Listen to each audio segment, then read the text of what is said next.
की दिशा से आगे बढ़ेगा। और यही है विकसित भारत और विकसित उत्तर प्रदेश का राज।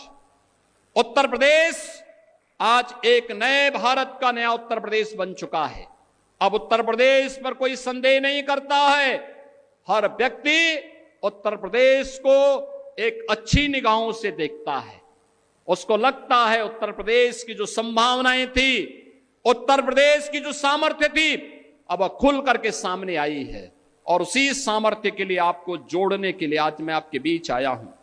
बाराबंकी के सभी नागरिकों से मेरी अपील होगी, याद करना, व्यक्तिगत रूप से भले ही हो सकता है व्यक्तिगत रूप से किसी व्यक्ति के साथ कोई आपसी मनमुटाव हो सकता है, लेकिन राष्ट्रीय सुरक्षा और राष्ट्रीय एकता के मार्ग में कभी भी हमारी व्यक्तिगत दुश्मनी और मित्रता बाधा नहीं बननी चाहिए, कभी नहीं बननी चाहिए।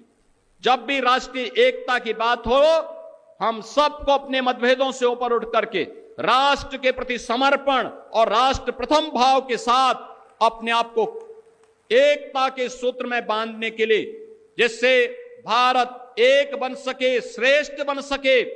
और प्रधानमंत्री मोदी जी की मंशा के अनुरूप जब ये देश अपनी आजादी के 100 वर्ष पूरे कर रहा होगा, तब विकसित भारत के साथ साथ विकसित उत्तर प्रदेश, विकसित बाराबंकी के सपने को भी हम साकार कर सकें।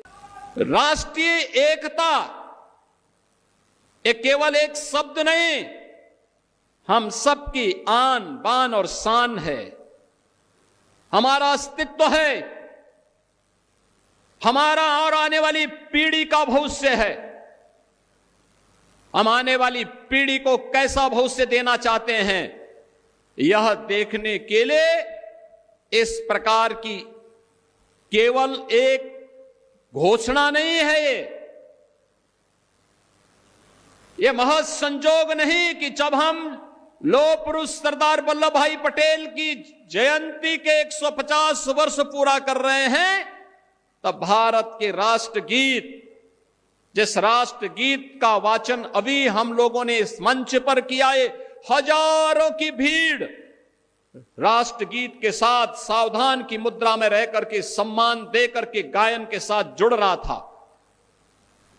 आपने देखा होगा, ये वही गीत है जिसे 1876 में बंकिम चंद्र चट्टोपाध्याय ने रच करके भारत की स्वाधीनता के लिए एक मंत्र की रचना की थी, जिसने भारत की जन चेतना को जागरूक करने के लिए उसी प्रकार का योगदान दिया था।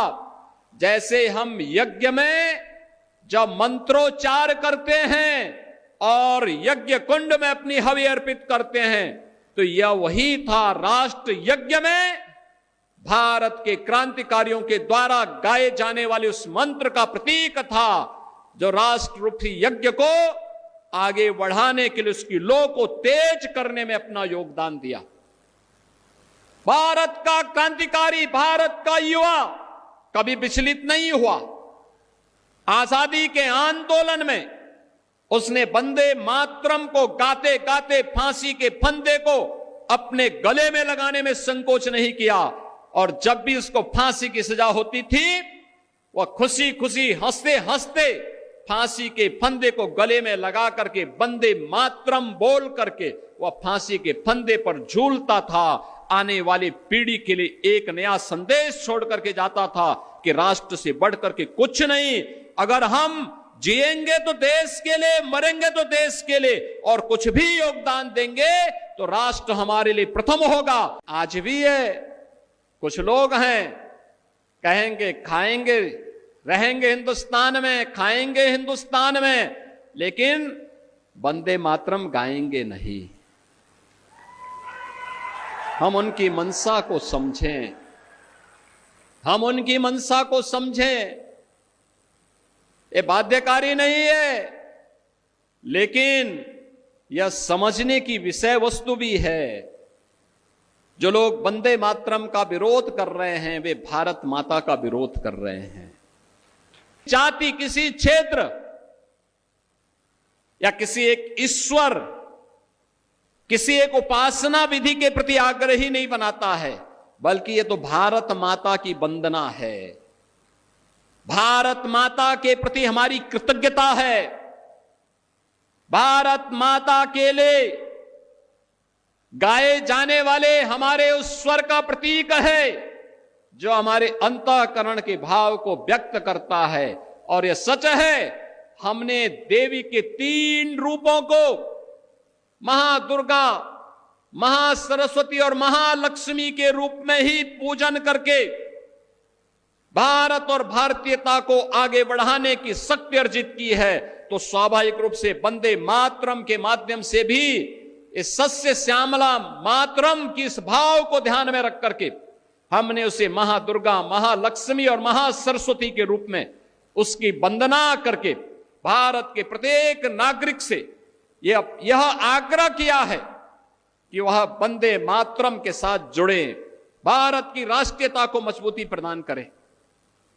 याद करिए, जिस गीत को स्वयं स्वर दिया हो गुरुदेव रविंद्रनाथ टैगोर ने, उस गीत का विरोध किया जा रहा है। भारत का क्रांतिकारी जिस गीत को गा करके फांसी के फंदे पर चूमता था, उसका विरोध किया जा रहा है। भारत की एकता और अखंडता का प्रतीक जो गीत है, उसका विरोध किया जा रहा है। इस विरोध के लिए कोई जगह नहीं होनी चाहिए, हमारे यहां कोई जगह नहीं होनी चाहिए। और इसीलिए मैं आप सबसे अपील करूंगा, बहनों और भाइयों, कोई मत हो, कोई मजहब हो, कोई जाति हो, और राष्ट्र से बढ़ करके नहीं हो सकता है। याद रखना, हम सब के लिए राष्ट्र प्रथम होना चाहिए। राष्ट्र सुरक्षित है तो हम भी सुरक्षित हैं, राष्ट्र एक है तो हम भी एक हैं। राष्ट्रीय एकता के मार्ग में सबसे बड़ी बाधा यही है जो वंदे मातरम के मार्ग में बाधा है, यही बाधा है। और इनको पहचानो, इन चेहरों को पहचानो।